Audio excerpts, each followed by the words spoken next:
Si tu parles de nous, des personnes qui donnent l'impression d'être constamment occupées mais dont la vie avance peu, voici des vérités en 10 comportements que nous avons, mais que nous refusons d'entendre. 1. Nous confondons activité et progrès. Nous faisons beaucoup de choses, mais pas forcément celles qui nous rapprochent de notre objectif. 2. Nous préparons plus que nous n'exécutons. On cherche la meilleure méthode, le meilleur outil, le meilleur moment. Et pendant ce temps, rien de concret n'est terminé. 3. Nous consommons beaucoup d'informations. Vidéos, conseils, recherches, discussions. On a parfois l'impression d'apprendre énormément alors qu'on applique très peu. 4. Nous changeons constamment de direction. Aujourd'hui une idée nous passionne, demain une autre. Résultat, beaucoup de débuts, très peu de constructions terminées.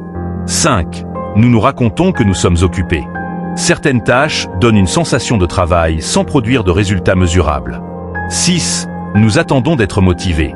On travaille quand on en a envie. Or les résultats viennent souvent de ce qu'on fait même quand l'envie n'est pas là. 7. Nous avons peur de faire quelque chose de médiocre. Alors nous retardons l'action pour perfectionner encore. Mais une mauvaise première version terminée vaut souvent mieux qu'une excellente idée jamais réalisée. 8. Nous recommençons trop souvent à zéro. Dès qu'une méthode devient difficile, nous cherchons une nouvelle méthode.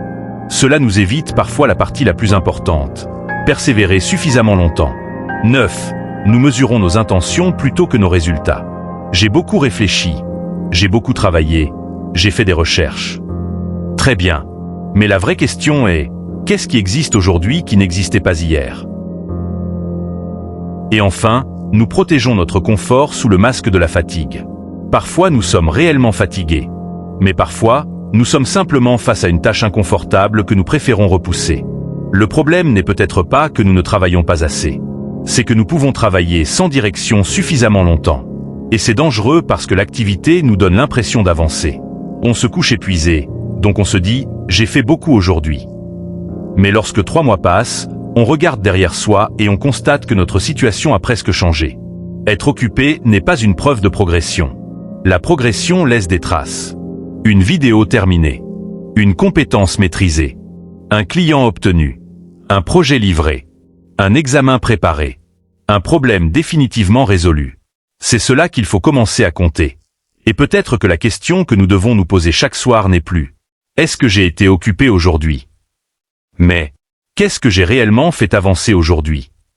C'est une question beaucoup plus inconfortable, mais beaucoup plus honnête. Like et abonne-toi. À la prochaine.